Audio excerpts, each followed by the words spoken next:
दोस्तों, अगर आप लोग भी क्लास 10th से जो है अक्टूबर मंथ में एग्ज़ाम देने जा रहे, जो कि आपका मंथली एग्ज़ाम चल रहा है, वो अगर देने जा रहे तो अभी के इस वीडियो में हम आपको जो है मैथ का ओरिजिनल प्रश्न पत्र का जो है आंसर की करवाने वाले हैं।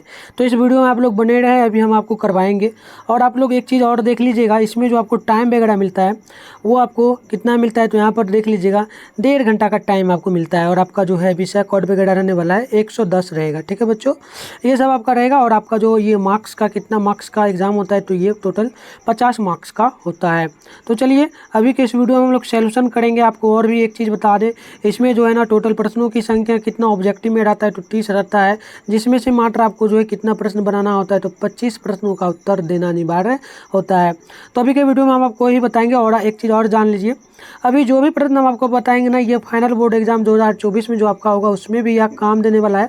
साथ में आपका अक्टूबर में जो एग्जाम हो रहा है उसमें तो देगा ही देगा। तो चलिए आप लोग कमेंट बॉक्स में जरूर आंसर बतलाना। पहला प्रश्न आपसे क्या पूछा जा रहा है, ध्यानपूर्वक देखिएगा और बताने का प्रयास करिएगा। पहला प्रश्न है कि पाई क्या है। पाई पूछा गया है आप लोगों से, क्या है पाई, कौन सी संख्या है। तो याद रखिएगा पाई जो है ना यह अपरिमेय संख्या होती है, यानी ऑप्शन नंबर बी बिल्कुल राइट होगा। 2 नंबर क्वेश्चन है, दिया गया है 3 + 2 इंटू रूट 5 डैश डैश संख्या है, यानी कि दिया गया है 3 + 2 इंटू रूट 5। तो देखिए ये जो संख्या आपका 3 है, ये आपका परिमेय संख्या हो जाता है। और जिस संख्या पे रूट लग जाता है या पाई लग जाता है, यानी रूट लगा है, वो समझ लीजिए अपरिमेय है। तो परिमेय संख्या और अपरिमेय संख्या का जब गुना होता है तो याद रखिएगा वो हमेशा अपरिमेय ही बनता है, यानी कि राइट आंसर जो है ना ऑप्शन नंबर ए बिल्कुल राइट हो जाएगा। ऑप्शन नंबर ए बिल्कुल करेक्ट हो जाएगा। अगली क्वेश्चन देखिएगा, 3 नंबर प्रश्न पूछा गया, निम्न में से कौन परिमेय संख्या है। तो परिमेय संख्या आपको देखना है। ठीक है, तो देखिए 1 नंबर पाए अपरिमेय संख्या, ये नहीं होगा। ये √7 भी आपका जो है लग गया तो अपरिमेय हो जाएगा।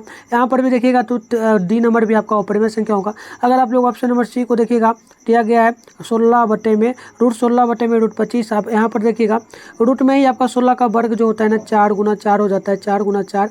और 5 का होता है 25 का क्या होता है 5 × 5, यानी कि दो संख्या सेम है तो एक 4 बाहर निकलेगा, 2 5 सेम है तो एक 5 बार, यानी कि 4/5 ये रूट में नहीं है, यानी कि कह सकते हैं ये आपका अपरिमेय संख्या है। क्या हो जाएगा, परिमेय संख्या, यानी ऑप्शन नंबर सी बिल्कुल राइट हो जाएगा।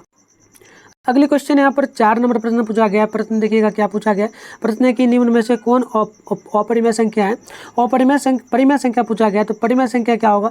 तो देखिए यहाँ पर सीधे सीधे आप लोग अगर ऑप्शन नंबर ए को देखिएगा तो अभी सेम टू सेम यहाँ पर क्या होगा। देखिए ऑप्शन नंबर ए को हम लोग देखें तो रूट में दिया गया है 49 बटे में दिया गया है 64। अब यहाँ पर देखिए सोल्यूशन करते हैं, रूट में ही करेंगे। 49 को हम लोग लिख सकते हैं 7 का वर्ग 7, 7 × 7, 8 को यहाँ पर 64 को लिख सकते हैं 8 × 8 यानी कि 64। तो देखिए ये दोनों सेम है तो एक 7 बाहर, ये दोनों सेम है तो एक 8 बाहर, यानी कि 7/8। तो ये आपकी कौन सी संख्या हो जाती है, तो ये आपकी करेक्ट होगा परिमेय संख्या। अगली 5 नंबर क्वेश्चन है, पूछा गया है 1.122112 इस प्रकार से बढ़ते जा रहा है, 1 हमेशा बढ़ते जा रहा है। तो हमें पूछा गया है कि यह कौन सी संख्या हो सकती है। तो देखिए ये सिर्फ डॉट में है तो हम सीधे सीधे कर सकते हैं कि ये आपका अपरिमेय संख्या होगा, क्योंकि 1 बढ़ रहा है लगातार। अगली क्वेश्चन देखिएगा, यहाँ पर जो है ना 6 नंबर प्रश्न पूछा गया है कि निम्नलिखित में से π/2, निम्नलिखित में π/2 क्या है। देखिए π/2 का मतलब क्या होता है, पाई आपका जो अपरिमेय संख्या होता है लेकिन बटे में 2 दिया है। तो देखिए पाई का वैल्यू होता है क्या, तो 180 डिग्री। ठीक है, और हम लोग बटे में करेंगे 2, यहाँ पर कैंसिल आउट करेंगे तो 90 बार में कटेगा। ठीक है, यानी 90 आपका राइट होगा आंसर। तो 90 देखिए सीधे इस पर रूट नहीं लगाए तो क्या होगा, तो 90 आपका बिल्कुल राइट होगा। क्या होगा, अपरिमेय संख्या। देखिए काटना नहीं है, अपरिमेय संख्या ही होगा। क्यों होता है, तो अभी आपने देखा भाग में भी रहेगा तो भाग में रहे, गुना में रहे या फिर जोड़ में रहे, इन सभी में रहता है ना अपरिमेय संख्या और अपरिमेय संख्या, तो वो हमेशा अपरिमेय बनता है। तो ये आप लोग जरूर याद रखिएगा। अगली क्वेश्चन यहाँ पर 7 नंबर पूछा गया कि यदि दिया गया समीकरण x² - 5x + 4 = 0 को, तो x का वैल्यू इसमें से क्या होगा। x का वैल्यू इसमें से निकालना है, यानी कि x का मान जो निकलेगा इसमें से वो क्या हो सकता है। ठीक है, तो हम सीधा सीधे यहाँ पर देखिए कह सकते हैं कि अगर x का वैल्यू जब निकलेगा तो यह पूर्णांक होगा। क्योंकि यहाँ पर देखिए यहाँ पर x अचर पद है और यहाँ पर 5 जो है ये आपका माइनस में 1 है और 4 जो है प्लस में, तो यहाँ पर सभी संख्या मिला, सभी संख्या किस में आता है, पूर्णांक में आता है, तो पूर्णांक कह सकते हैं। अगली क्वेश्चन है 8 नंबर, √3 क्या है, तो रूट देखिए 3 है, 3 आपका जो है ना हो जाता है परिमेय संख्या, लेकिन इस पर रूट लग गया तो कह सकते हो अपरिमेय संख्या, यानी कि ऑप्शन नंबर सी बिल्कुल राइट हो जाएगा 8 नंबर प्रश्न का। अगली क्वेश्चन देखिएगा, काफ़ी इंपॉर्टेंट सभी प्रश्न आपके फाइनल बोर्ड एग्जाम में भी ये सब देखने को मिलेगा। देखिए अगली एक प्रश्न पूछा 9 नंबर कि वृत्ताकार पट्ट पर 3 धावक है, एक कोई गोला होगा, एक ग्राउंड होगा, वहाँ पर 3 धावक है, एक यहाँ पर मान लीजिए, एक यहाँ पर, एक यहाँ पर, 3 धावक है। तीनों क्या करता है, एक ही स्थान से दौड़ना प्रारंभ करता है, और तो एक चक्कर लगाने में तीनों जो है ना, तीनों एक चक्कर लगाने में क्या क्या लगाता है, एक लगाता है 2 घंटा, एक लगाता है 3 घंटा, 4 घंटा, एक लगाता है 6 घंटा, इस प्रकार से लगाता है सभी। ठीक है, तो यहाँ पर पूछा गया कि पुनः तीनों जो है ना एक स्थान पे कैसे मिलेगा, तो देखिए इसको निकालने का सबसे आसान तरीका है, ये तीनों का एलसीएम ले लीजिए, 2, 4, 6 का एलसीएम ले लीजिएगा। तो यहाँ पर देखिए 200 लगाएंगे ना, तो यहाँ पर 1 हो जाएगा, यहाँ पर आपका 2, यहाँ पर 3। अब कुछ नहीं करना है, जो जो बचा सबका गुण मल्टीप्लाई करना है, 2 गुना 2 गुना 3, यानी कि कह सकते हैं 2 दूनी 4, 4 तिया 12, 12 राइट आंसर होगा, यानी 12 घंटे में जो है ना वो सभी एक जगह पहुँचेगा। ऑप्शन नंबर डी बिल्कुल राइट होगा। अगर आपसे इस टाइप का प्रश्न पूछे और इस प्रकार से संख्या दे बोर्ड एग्जाम में, एक निश्चित तौर पे फाइनल में भी पूछता है, और ये आपका मंथली हो रहा है तो इसमें भी पूछेगा अक्टूबर में। ठीक है, तो निश्चित तौर पे इस टाइप का पूछेगा, तो आप लोग बना लेना, सिर्फ एलसीएम निकाल करके गुना कर देना। चलिए अगली क्वेश्चन यहाँ पर देख लेते हैं, 10 नंबर है, निम्नलिखित में से कौन अपरिमेय संख्या है, तो अपरिमेय संख्या क्या होगा, तो देखिए सबसे पहले हम लोग देखेंगे, तो यहाँ पर इसका अभी हमने देखा था ना, इसका हम लोग क्या करेंगे, इसका अगर एलसीएम निकालेंगे तो 64 का होता है 8, और 36 का हो जाएगा कितना, तो हम लोग ले सकते हैं कितना हो जाएगा, एक बार देख लो आप लोग, तो 7 7 49 6 36 6 हो जाएगा। ये आपका कौन सा संख्या, परिमेय संख्या। ऑप्शन बी को देखो, 81, 81 जो है ना 9 गुना 9 होता है ना, 9 गुना 9, 9 81, यानी 9 बाहर आ जाएगा, 9 आपका जो है ना परिमेय संख्या है। वहीं हम लोग इसका देखिए, इसका भी जो है ना हो जाएगा, इसका भी निकल करके आ जाएगा, लेकिन यहाँ पर हम लोग ऑप्शन नंबर डी को देखेंगे।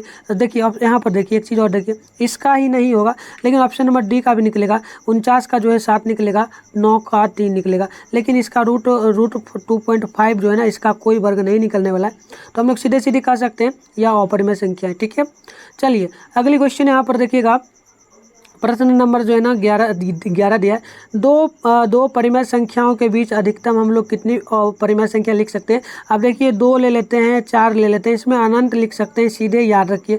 कभी भी आपसे पूछे ना, पूछे कभी भी परिमेय संख्या, 2 परिमेय संख्याओं के बीच हम लोग कितनी अधिकतम परिमेय संख्या लिख सकते हैं, तो सीधे टिक मारिए अनंत। वहीं आपको अपरिमेय संख्या में भी पूछे कि अपरिमेय संख्या में कितनी हम लोग अधिकतम जो है अपरिमेय संख्या लिख सकते हैं, तो सीधा अनंत मारिए, दोनों का एक ही आंसर होगा। ठीक है बच्चों, तो इस प्रकार से बनाइए, बोर्ड एग्जाम में इसी टाइप से प्रश्न पूछा जाता है।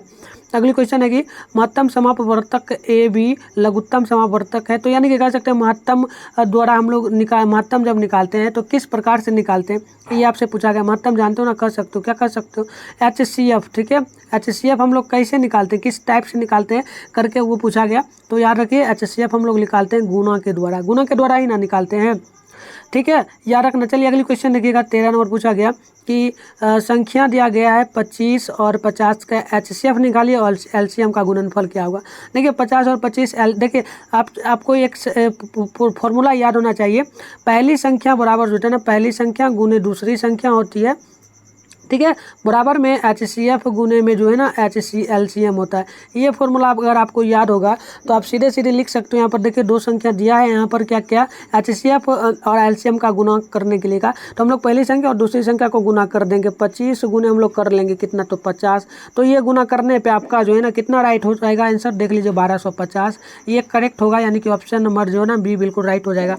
ठीक है बच्चों, इस टाइप का प्रश्न एक निश्चित तौर पर आपके फाइनल एग्जाम में देखने को मिलेगा, एक प्रश्न देखने को निश्चित तौर पे मिलेगा, तो आप लोग जरूर बना लेना। मुझे आशा है कि आप लोग समझ रहे हो। ठीक है, और अगर आप लोगों को समझ आ रहा है तो जरूर आप लोग चैनल को सब्सक्राइब कर लीजिए, क्योंकि इसी प्रकार से आपका जो है ना मैथ का सारा क्वेश्चन का सलूशन इसी प्रकार से करा दिया जाएगा, और बोर्ड एग्जाम में आप ऑब्जेक्टिव में 50 में 50 टिक करके आओगे, फाइनल में भी, और मंथली में तो कर ही दोगे, जो कि आपका है ही एग्जाम।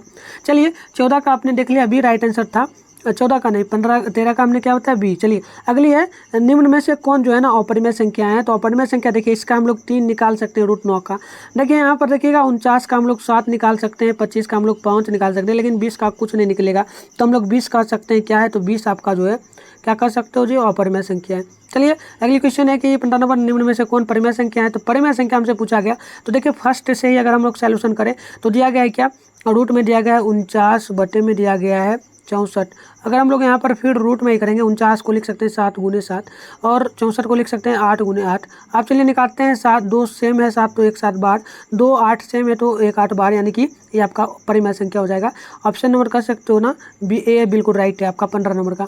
अगली क्वेश्चन देखिए, 16 नंबर पूछा गया 1440 में 2 का अधिकतम घात क्या हो सकता है। अधिकतम घात यानी कि हम लोग 2 पर कितना पावर अधिकतम रख सकते हैं, ठीक है, ये पूछी गई है, मतलब 2 पर हम लोग कितना रख सकते हैं। चलिए देखिए 16 नंबर है ना, 16 का राइट आंसर क्या होगा, सी हो जाएगा, ठीक है। सी आप लोग याद रखना, क्या रखोगे याद, सी आप लोग याद रखना, यानी कि ऑप्शन नंबर सी बिल्कुल राइट है। चलिए अगली क्वेश्चन हम लोग देख लेते हैं। यहाँ पर जो है ना यूक्लिड विभाजन एल्गोरिथम, देखिए ये फॉर्मूला आपको याद होना चाहिए। 17 नंबर, यूक्लिड विभाजन एल्गोरिथम दो धनात्मक पूर्णांकों को निम्न में से किससे परिकलित, यानी कि यूक्लिड विभाजन आपका फॉर्मूला याद होना चाहिए, ए बराबर बी क्यू प्लस में आर होता है, यूक्लिड विभाजन प्रमेयिका का फॉर्मूला ये। तो इसके द्वारा हम लोग क्या निकालते हैं, तो इसके द्वारा हम लोग क्या निकालते हैं, तो याद रखिएगा HCF निकालते हैं। क्या निकालते हैं, सॉरी HCF, हाँ HCF ही निकालते हैं। तो HCF को हम लोग हिंदी में लिखते हैं महत्तम समापवर्तक, यानी कि MOSO डॉट शॉर्ट में लिख सकते हैं। तो 17 का जो है ना ऑप्शन नंबर बी बिल्कुल राइट हो जाएगा। चलिए अगली क्वेश्चन यहाँ पर देखिएगा, 18 नंबर प्रश्न पूछा कि निम्न में से कौन परिमेय संख्या है। तो परिमेय संख्या ऑप्शन नंबर बी को पकड़िए, देखिए 2√√2 बटे में √2। इस प्रकार से देखिए √2 कटेगा तो बचेगा आपका 2, यानी 2 है आपका परिमेय संख्या। ऑप्शन नंबर बिल्कुल जो है ना यहाँ पर बी बिल्कुल राइट होगा। अगली क्वेश्चन देखिएगा, यहाँ पर 19 नंबर है। प्रश्न क्या पूछा गया, प्रश्न पूछा गया कि निम्न में से कौन अपरिमेय संख्या नहीं है, यानी कि कहने का अर्थ है कि परिमेय संख्या इनमें से कौन है वो बताइए। तो देखिए √7 आपका अपरिमेय संख्या है और ये भी आपका अपरिमेय संख्या हो जाएगा, बी भी, ऑप्शन सी भी अपरिमेय संख्या, लेकिन ये आपका जो है ना परिमेय संख्या हो जाएगा, ठीक है। तो परिमेय संख्या आपका ये हो जाएगा, तो आप लोग निकाल के एक बार देख लीजिएगा, अभी छोड़ देते हैं, ठीक है, ये आपका राइट है। चलिए अगली क्वेश्चन देख ले, एक बार चीज़ और देख लीजिएगा, यहाँ पर ये भी अपरिमेय संख्या नहीं होगा। क्वेश्चन नंबर 19 गलत है आपका, ठीक है, क्वेश्चन गलत है, इसको छोड़ दीजिए। चलिए 20 नंबर प्रश्न क्या पूछा गया, 2 क्रमिक सम संख्याओं का HCF क्या होगा। 2 क्रमिक सम संख्या पूछा गया है, तो देखिए 20 का जो है ना ऑप्शन बी बिल्कुल राइट होगा। 2 क्रमिक संख्या, सम संख्या शुरू कहाँ से होता है, तो 2 से शुरू होता है, तो यहाँ पर सम संख्या ही पूछा, तो ऑप्शन बी बिल्कुल राइट है। अगली क्वेश्चन देखिएगा, यहाँ पर 21 नंबर है, किसी धनात्मक पूर्णांक a तथा b लिया गया है। तो यहाँ पर जो है ना हम लोग देख सकते हैं, तो यहाँ पर हम लोग देख सकते हैं यहाँ पर क्या पूछा गया, देखिए धनात्मक पूर्णांक के लिए a तथा b पूछा गया है, तो यहाँ पर हम HCF गुने LCM पूछा गया। तो ये HCF और LCM हम लोग क्यों निकालते हैं, किसके लिए निकालते हैं, तो देखिए ये हम लोग क्यों निकालते हैं, तो इसके बराबर क्या होता है, जैसे कि HCF गुने, आप लोग फॉर्मूला जानते हो, HCF गुने LCM होता है, ठीक है। तो HCF गुने LCM ये किसके बराबर होता है, तो ये होता है आपका पहली संख्या को a मान लेते हैं, दूसरी संख्या यानी कि b, तो इसके बराबर होता है। तो a चूंकि b हम a गुना b कर सकते हैं, ऑप्शन नंबर सी बिल्कुल राइट है। अभी फॉर्मूला आपको हम बताए थे ना, तो याद रखिएगा कि इसका सी बिल्कुल राइट है। चलिए 22 नंबर देखिएगा, 22 नंबर है, निम्नलिखित में से कौन अभाज्य संख्या जो स्वयं से भाग लगे और 1 से भाग लगे उसे हम लोग कहते हैं अपरिमेय, क्या कहते हैं, अभाज्य संख्या। तो अभाज्य संख्या 11 बिल्कुल राइट हो जाएगा, ठीक है। चलिए अगली क्वेश्चन देखिएगा, 23 नंबर, 2 या 2 से अधिक अभाज्य संख्याओं का HCF क्या होता है। 2 या 2 से अधिक अभाज्य संख्या रहेगा तो उसका हम लोग HCF निकालेंगे, तो क्या निकल करके आएगा, तो सीधी बात है, 2 या 2 से अधिक रहेगा तो निकलेगा क्या, तो हमेशा एक ही निकलेगा HCF, ठीक है। मतलब HCF कभी भी आप लोग जैसे 2, यहाँ पर हम लोग अंक दे देते हैं 2 4 6 8 7, इसका अगर आप लोग HCF 2 से भी भाग दोगे ना तो लास्ट में जो है ना एक ही HCF आएगा, यानी 1 से ही लास्ट में कटेगा। तो ये कहने का अर्थ हुआ, समझ में आया आपको। चलिए एक चीज़ और, 22 नंबर क्वेश्चन जो है ना यहाँ पर अभाज्य संख्या इसी प्रकार से पूछेगा कि निम्नलिखित में से कौन अभाज्य संख्या, तो जो स्वयं से भाग लेगा और 1 से भाग लगेगा, याद रखिएगा वो अभाज्य संख्या होगा आपका। चलिए इसी कड़ी में अगली क्वेश्चन यहाँ पर रहेगा, 24 नंबर प्रश्न पूछा कि 2 + √3 कौन सी संख्या है, 2 + √3 कौन सी संख्या। तो ये तो आपका 2 जो है ना परिमेय संख्या है, √3 आपका अपरिमेय, ये दोनों गुना होगा, तो इसका मतलब कर सकते हो ना कि ये आपका अपरिमेय ही संख्या होगा, अभी हमने बताया था आपको। अगली क्वेश्चन देखिए यहाँ पर पूछा गया है, 25 नंबर प्रश्न क्या पूछा गया, ध्यानपूर्वक समझिएगा। प्रश्न है कि 11/25 का दशमलव प्रसार क्या होगा, 11/25 का दशमलव प्रसार क्या होगा, यानी कि आप लोग 11 से जो है ना 25 में एक बार भाग दे करके देख लेना, तो आप जब भाग दोगे तो इसका राइट आंसर जो निकल करके आएगा वो देख लीजिएगा। तो 25 का बिल्कुल राइट आंसर जो है ना सी हो जाएगा, यानी कि 0.44 हो जाएगा, ठीक है। चलिए अगली क्वेश्चन यहाँ पर देख लेते हैं। अगली क्वेश्चन जो है ना यहाँ पर दिया गया है 26 नंबर, दिया गया है 26 नंबर क्वेश्चन में है कि 22/7 क्या है। 22/7 जो है ना क्या होगा, तो 22/7 कह सकते हो ना, ये इसका मान अगर हम लोग पाए में करेंगे तो ये होता है 22/7 पाए का मान, लेकिन अभी सिंपल सा दिया गया है 22/7, तो हम सीधा सीधी कर सकते हैं यह परिमेय संख्या क्या होगा। तो 25 का बिल्कुल राइट आंसर जो है ना 25 है क्या 26 है, 24 का ऑप्शन नंबर ये बिल्कुल राइट होगा। चलिए इसी प्रकार से अगली क्वेश्चन 27 नंबर है, दिया गया है छोटी ब्रैकेट में 3 प्लस रूट अंडर 3 और गुना में दिया गया है 3 प्लस 3 माइनस रूट अंडर 3। तो देखिए इसको निकालने के लिए बहुत सिंपल सा तरीका है, हम लोग ज़्यादा कुछ नहीं करेंगे। 3 प्लस रूट 3 दिया गया है और इसको ब्रैकेट कर लेते हैं, गुना दिया है तो गुना दे देंगे और 3 माइनस रूट 3 दिया है। तो देखिए रूट थ्री कटेगा, ठीक है, रूट थ्री कट गया तो यहाँ पर सीधा सीधी, क्योंकि एक माइनस में रूट 3 है एक प्लस में है तो ये कट जाएगा और बच गया क्या 3 गुना 3, 3 गुना 3 करेंगे तो 9 आएगा। तो 9 आपका कौन सा संख्या होगा, तो सीधा सीधा आपको पता है ना 9 परिमेय संख्या होगा। ऑप्शन नंबर आपका बिल्कुल जो है ना सी हो जाएगा। तो बेटा बच्चों इस टाइप से आपको प्रश्न जो है ना फाइनल बोर्ड में देखने को मिलता है, साथ में ये सभी एग्जाम में भी आपको देखने को मिलता है। एक एक प्रश्न इस टाइप का मिलता है, तो आप लोग इसको ध्यान रखिए, इस टाइप का जो भी अंक चेंज मिले तो बना लीजिएगा, ठीक है। चलिए 27 हो गया। अब देखिए 28 है, 28 पूछा गया है कि 11/15 का दशमलव प्रसार क्या होगा। तो आप लोग 11 से जो है ना 15 में भाग दे दीजिएगा, ठीक है। तो इस प्रकार से दीजिएगा ना तो मान निकल करके जो है ना इसका शायद दशमलव प्रसार जो है आप लोग एक बार चेक कर लेना, वैसे आंसर होगा औसत, इसका पूरा मान नहीं निकल पाएगा, भाग नहीं लग पाएगा। चलिए अब देखिए फॉर्मूला आ गया आपका, भाज बराबर डैश डैश गुने भागफल जोड़ शेष। तो आपको पता है ना भाज बराबर क्या होता है, भाजक गुने भागफल जोड़ शेष, यानी कि ऑप्शन नंबर ए बिल्कुल राइट होगा। वहीं चलिए अगली क्वेश्चन लास्ट नंबर होगा 30 नंबर, निम्न में से कौन सी संख्या अभाज्य संख्या है। अभाज्य संख्या भी आपको मैंने बताया था जो स्वयं से भाग लगे और एक से भाग लगे, यानी कि ऑप्शन नंबर सी बिल्कुल राइट होगा 11, ठीक है। तो प्यारे बच्चों मैंने टोटल 30 क्वेश्चन बताया है, ये आपके सेंटअप एग्जाम में, ये आपका जो एग्जाम हो रहा है ना इसमें तो पूछा ही जाएगा, साथ में आपका जो है ना फाइनल एग्जाम 2024 में भी ये प्रश्न पूछा जाएगा 100%, मैं आपको गारंटी के साथ बोल रहा हूँ। अगर आप लोग इसी प्रकार से चाहते हैं कि सोल्यूशन के साथ सारा क्वेश्चन करवा दिया जाए, ये चैप्टर वाइज आपका चैप्टर 1 का था, ठीक है, इसी प्रकार से सभी चैप्टर का आप लोग करना चाहते हैं तो आप लोग कमेंट बॉक्स में मुझे जरूर बतलाना। और आप लोग अभी तक व्हाट्सएप ग्रुप ज्वाइन नहीं किए हैं तो आप लोग इस नंबर पे मुझे मैसेज कर लीजिएगा 696 98 095। इस नंबर पे आप लोग ना मुझे मैसेज कर दीजिएगा 696 98 095। तो आप लोग लिख देना हाय सर मैं क्लास 10th में हूँ, मुझे व्हाट्सएप ग्रुप का लिंक दे दीजिए, मैं आपको दे दूँगा, ज्वाइन कर लेना। अगर ऐसे नहीं हो पाएगा तो वीडियो के डिस्क्रिप्शन बॉक्स में व्हाट्सएप ग्रुप साथ में टेलीग्राम ग्रुप दोनों का लिंक दिया हुआ है, तो वहाँ से आप लोग ज्वाइन कर लीजिए। और आपसे एक रिक्वेस्ट रहेगा, चैनल पे नो तो चैनल को भी सब्सक्राइब कर लीजिए, क्योंकि इसी प्रकार से आपका सोल्यूशन सभी सब्जेक्ट का कराया जाएगा चैप्टर वाइज, ठीक है। साथ में आपको जो सब्जेक्टिव का भी जो है यहाँ पर सोल्यूशन करवा दिया जाएगा। तो आप लोग कमेंट बॉक्स में करोगे तो आगे जो है ना यहाँ तक हम 30 ही क्वेश्चन करवाए हैं, इसके आगे 31 से क्वेश्चन आपका होगा, कहोगे तो हम करवा देंगे आगे सोल्यूशन, ठीक है। तो आप लोग जरूर बताना, जिस प्रकार से आपका कमेंट आएगा उस प्रकार से हम लोग वीडियो लाएंगे। तो चलिए धन्यवाद, मिलते हैं नेक्स्ट क्लास में।